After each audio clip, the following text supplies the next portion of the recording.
Today we'll be talking about Chapter 34, Section 2. And the title of this is The New Global Economy. And we're looking at this because of technological advances, as well as new trade laws like NAFTA.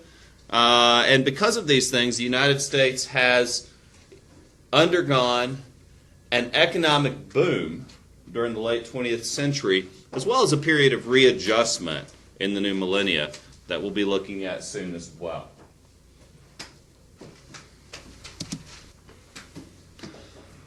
The economy has shifted.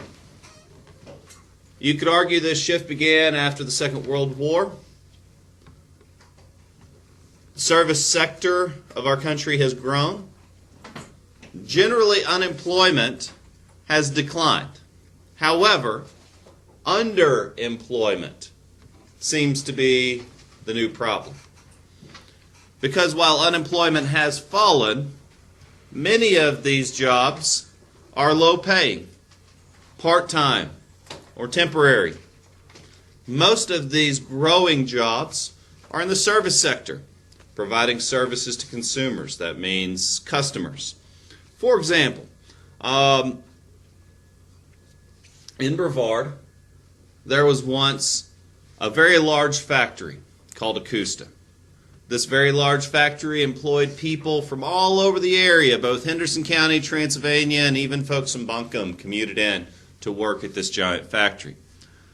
That plant closed in the mid-1990s. And now the Akusta site is an empty lot behind Lowe's.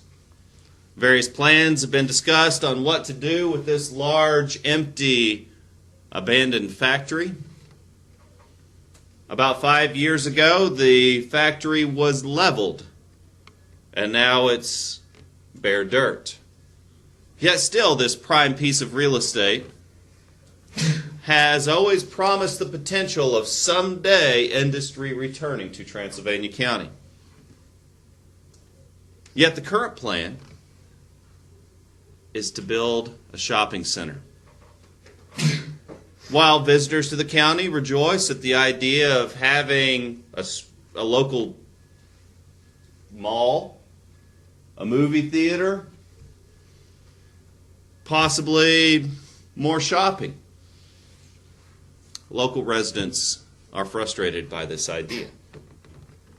Because while a new shopping center could result in a growth of jobs, it's not the type of jobs that we hope to see. We have plenty of minimum wage service sector jobs. What we want are manufacturing jobs. What we want are high-paying blue-collar jobs. Those types of jobs aren't coming back, folks. Transylvania County, like so many other places, has had to evolve with the changing times. You see, Akusta was a lumber mill. It relied on resource extraction, meaning that loggers cut down trees, brought them to Akusta. Akusta turned them into things like paper or timber or lumber, hardwood, particle board, you name it. Those things can be acquired more cheaply elsewhere. And so the real investment, the more profitable investment, is going to be retail. That benefits the entrepreneur. However, for the worker, it leaves them underemployed. Service jobs pay less and typically have very few benefits. If you work at Bojangles, you have the pride of making Zach's breakfast every morning. But you don't have medical insurance. You don't have retirement. You don't have a steady income because your income is is dependent on the hours you put in each week. That makes it difficult to budget. That makes it difficult to raise a family. In fact, many companies with the quote better jobs like Akusta or DuPont wasn't always a state forest. It was once a film company. And because of the same factors in our shifting economy, DuPont packed up and left the area. The beautiful state forest was left abandoned for a time until it was sold to a real estate developer. And so if you ever go to visit DuPont, there's a little bit of history and tidbits if you're really exploring the park. And you see, number one, you'll notice there were old houses, halfway finished. There's an airstrip in the middle of the forest where these executives used to fly in for big fancy corporate retreats. There are many old structures in the forest. If you look hard, you'll find lakes that were built for various reasons. There's an old plant site. If you decide to trespass and you want to really go see the true DuPont, there is the old plant site left abandoned. It was recently purchased by a rescue company, so they can do training there. You see, as companies downsized, they cut jobs for efficiency. In many cases, moved their companies overseas to access cheaper labor. Why? Higher profits. Benefits them, the entrepreneur, hurts us, the worker. The booming economic growth of the 1950s, against a backdrop of anxiety over the Cold War, gives shape to the politics and culture of the decade. For most Americans, the 1950s are years of astonishing prosperity.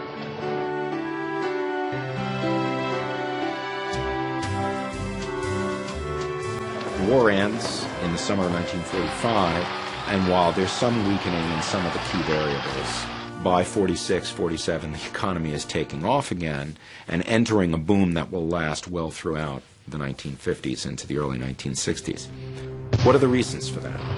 One of them is that the world economy outside the borders of the United States has been devastated by World War II, and in fact, most of the leading industrialized nations have borne the brunt of that devastation. Britain, France, Germany, the Soviet Union, Japan, absolutely destroyed by this. The Europeans were turning to socialism. The British, Clement Attlee, throw out Winston Churchill and turn to socialism, the French.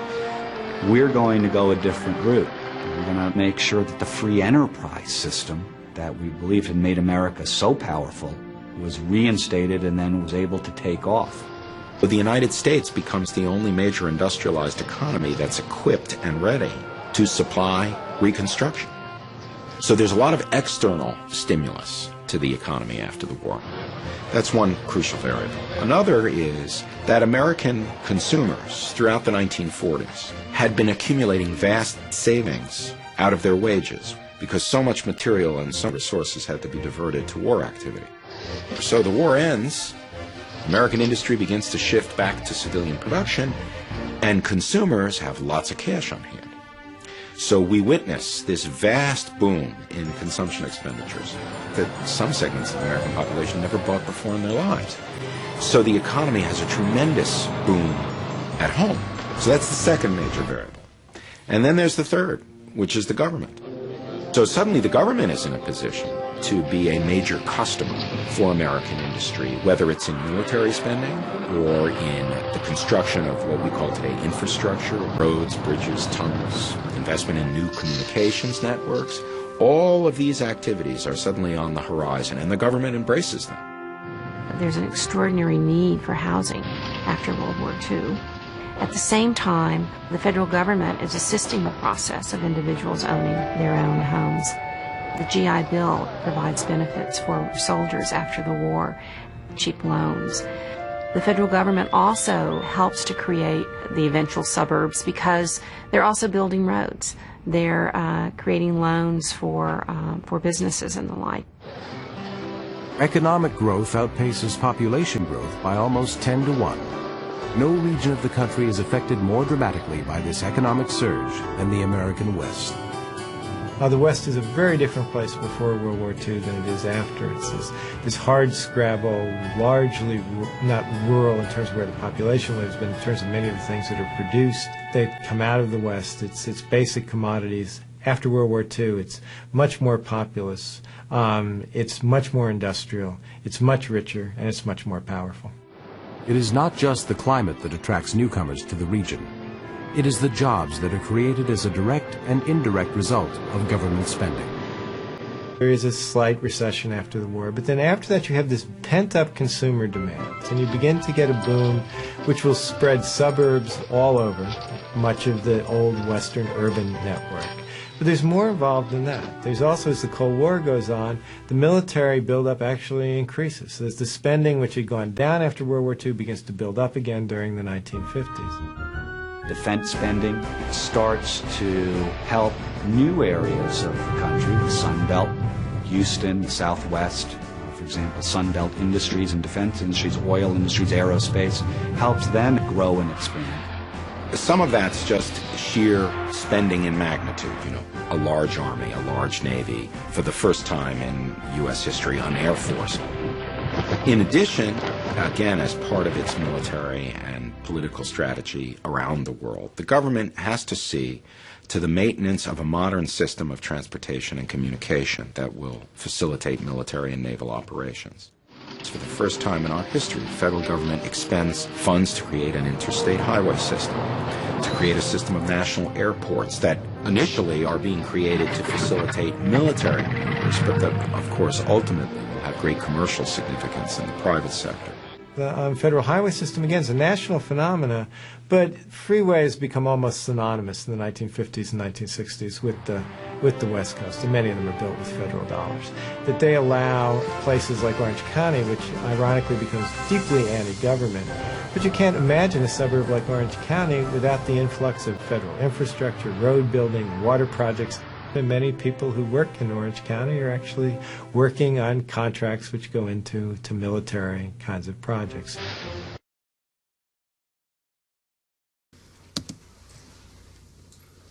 So the previous clip just explained the growth of American prosperity following the Second World War. And as we enter the 1990s, the economy is transitioning from a post-industrial to a service economy. Now, through the mid-1900s, manufacturing surpassed farming. This is what we call the Industrial Revolution, where we moved from an agrarian nation to an industrial one, where instead of making everything for ourselves, Americans begin to purchase things made in factories. Yet, from the Second World War to the present day, industrial jobs have been disappearing as factories have been moving overseas, as automation or computer-driven robots eliminate the need for low-skilled workers. Why hire 20 kids to work the registers in Ingalls when we can have robots running 8 of the registers and 3 kids watching those robots to make sure people don't steal stuff? That eliminates quite a few jobs. One could argue those jobs have been replaced. Those jobs were unnecessary, and the robots will pay for themselves through the lack of having to hire teenagers. Teenagers complain. They call in sick. They can be unreliable. Robots do none of those things. They work, and only one person has to fix them when they break. It's more efficient. And we're seeing the automation of many low-skilled jobs replacing many unskilled workers. And this is resulting in a decline in many manufacturing jobs. It spurs the economy because it is more efficient. However, it does mean a transition. We are a paperless classroom. That's wonderful. That's not wonderful for the logger. That's not wonderful for the paper mills. The paper industry has been in decline for the past 20 years, partly because of this move towards paperless. So paperless is good for the environment. It's good for the economy. It's less paper we have to make. It's more efficient. Yet, it's somewhat sad. Because the logging industry's outlook is not promising. The paper mill industry's outlook is not promising. Those jobs are going away. So the previous clip was from the movie Office Space, and this movie captured the corporate spirit of the 1990s. The protagonist worked in a software industry who was undergoing downsizing. The men that the protagonist was interviewing with were efficiency consultants. They were determining whether this young man was a viable candidate for downsizing or if he was a necessity to the company and needed to stay. The humor in the clip was based on the fact that the hero was being completely honest about his situation. In reality, this would have led to his termination. Since it's a movie, it led to his promotion. Now, he was pointing out inefficiencies in his own workday, as well as inefficiencies in the company. And what these consultants were seeking to do was trim the fat to make the company more profitable. If they can lay off 10 people and still get the same amount of work done, the salaries of those 10 people are now excess profit. And so the companies are going to seek to do that by any means necessary. Now, one of the growing sectors of the economy, post-World War II, into the present day, has been that of the technology sector. I'm sure you all have heard of Bill Gates. Everybody knows he's the richest man in the world. Congratulations, Bill Gates. He founded a software company called Microsoft. There's some great movies out there following his story. I'm sure you've known or heard that he and Bill Wozniak and Steve Jobs were close friends when Steve Jobs and Bill Wozniak developed the idea of a graphic user interface for communicating with computers. Bill Gates took this idea, called it Windows, made it accessible, and essentially drove them almost out of business. And there was a time where Apple's future was uncertain because the new Windows software became the dominant operating system in the tech industry. So Bill Gates made a fortune. In fact, the tech industry has grown so incredibly that we have a separate stock index to measure the tech industry. Because for various reasons, the tech industry operates on its own time frame. While the Dow Jones goes up and down and up and down and has recessions and boom times and all that scary stuff that makes for a very confusing lesson, the NASDAQ, the measure of the technology stock index, has done this from the time of its creation. It has never experienced a recession or a depression. It has continued to grow since we created it, making it one of the more safe investment options. Why? Makes perfect sense. Technology represents efficiency. Why did I go paperless? Sorry, it's not because of my deep felt concern for the environment, though I do care about the environment. It's because ultimately, I hate grading tests. I hate it. A trained monkey can check to see if A, B, C, or D is the correct answer. I think it's silly. It's a waste of my time to grade bubble test. It annoyed me about growing up and having to help my dad grade tests. It just, I saw that as a huge, colossal waste of time. Therefore, I invested my time into going paperless so that I would never have to grade bubble tests again. Makes it more efficient, allows me to focus my workday on things that are more productive. Ergo, we get more done in here. Why are we paperless? You can type a heck of a lot faster than you can write. True story. So we can get more done. We can produce more as a class. High-tech companies in the 1990s were often called dot-coms.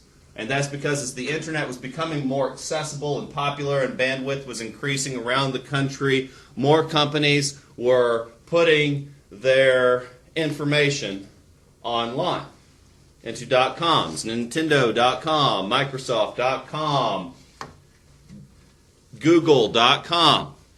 And these .coms, Amazon being one of the more famous of the 1990s, expanded rapidly. In fact, investment in these .coms expanded rapidly. Oh, to be a website developer of the late 1990s, you would never have to work again. If you knew how to code HTML or write JavaScript or C++ in the 1990s, you could have made a fortune. Seriously. It was a boom time in what was called the dot-com era. But it also represented a bubble. You see, so many people noticed that the dot-com era was leading to a rapid expansion in the tech industry. So many people were investing in it. But yet, by the year 2000, only 38% of these dot-coms were turning a profit. Did you know Amazon did not actually turn a profit for 10 to 20 years? As a corporation, they did not report a profit for a very long time. In fact, they operated at a corporate loss. And so that means people who were investing in companies like Amazon, expecting them to just explode and grow rapidly and receive dividends, they never received their dividends. And so if you invest money and you get nothing in return, and in fact you see the value of your stocks actually declining, as an investor, the smart thing to do is to pull out, is to sell your stocks. And when investors sell their stocks, the stocks decline in value. And that leads to a bust. And if you want to learn more about the stock market, I would suggest watching the movie called The Big Short, starring a number of high-profile actors. It explains the recession that we went through recently. It's a really fun movie. And many of these dot-coms went out of business in the year 2000. General investment of the World Wide Web dropped. And this, combined with a number of corporate scandals in the tech industry, led to a loss of faith in the technology market. Now, as you're all well aware with your devices that you're linked and hooked and addicted to, the tech industry recovered, and the NASDAQ has continued to increase steadily. Yet, the early 2000s were an uncertain time for the future of the tech industry. But as you know, we pulled through. International trade. In the 1990s, American trade with other countries represented 1/4 of the entire U.S. economy. This means that globalization has become an integral part of the U.S. economy. This also means that American industries are subjected to international competition on an unprecedented scale, and this is increasing. The General Agreement on Tariffs and Trade, known as GATT, you can call it GATT, was revised to lower trade barriers, making it more possible for countries to do business with one another. Also, the World Trade Organization was established in the 1990s as part of this agreement to resolve trade disputes. For example, when China was manipulating its currency recently to try to gain a favorable balance of trade by pretending their dollar was worth more than what it was. Well, it's not their dollar, I think it's called the yen. But anyway, to pretend their money was worth different than what it is, so they could make more of it. The World Trade Organization is the one that helped to resolve that dispute. So with the growth of international trade, which has led to the growth of international competition, American businesses have moved operations over to lower wage countries. Why pay you $7 an hour to do a job when I can pay some Chinese kid to do it for $2 an hour? As a business person, that's an easy decision. Now, before you all go bleeding hard on me and say, why don't these companies do the right thing? Because that's what you're supposed to do, golden rule. Why don't you buy the more expensive American-made product instead of the one made in China? Or why don't we just move to China and steal there? Why don't all Americans buy the more expensive locally made product than the one made overseas? We can't place all the blame on the greedy corporatist. No, they're the ones who ultimately made that decision. But guys, they saw a buck to be made and they made it. They were allowed to and they did. That's how the world works. If cheating is legal, then people will cheat. Currently, outsourcing of labor is legal. Therefore, companies will outsource labor.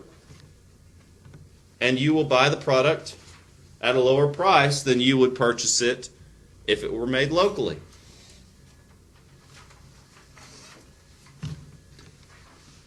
Now, post-NAFTA, again in relation to your essay. And this PowerPoint was made back in 2006. So I need to update this stat. Over 100,000 jobs as of 2006 have been lost in U.S. manufacturing. And these jobs have located to Mexico. Meanwhile, as the service sector of our economy is expanding, the American companies that have remained are the ones that are providing services to American consumers. Those jobs can't move overseas. You can't fly down to Mexico to get a burrito and then fly back. Granted, it would be a more authentic burrito than what you're going to get at Taco Bell. You're going to go to Taco Bell. Why? Because it's cheap. Why is it cheap? Because they pay their workers minimum wage. Why is Walmart cheap? Because they pay their workers very little. Why do they do this? Because if they paid their workers a living wage, they could not compete with those who outsource their labor overseas.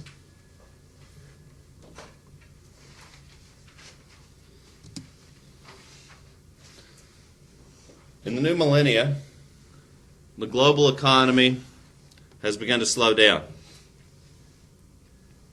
Developing countries, what we once called the Third World, what were formerly European colonies, think Africa, think parts of Asia, think parts of the Middle East, have suffered from a drop in foreign direct investment.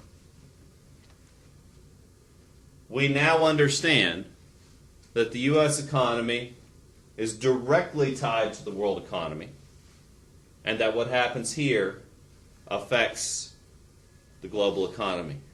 When we entered a recession, guess who was hit the worst? Alex, it wasn't the United States. Germany. It wasn't Germany. It was Mongolia. Wait a second, did they? Wait. Yes, the 2008 U.S. recession was felt hardest in Mongolia, literally the other side of the planet. Globalization means that what happens here affects everywhere. What happens somewhere else affects us. And of course we see that with the war on terror. You never thought about Paris until the attacks. You never thought about Brussels until the attacks. Yet we are hyperly aware of what is happening in other parts of the world because it does affect us. Perhaps more so than any other time in world history.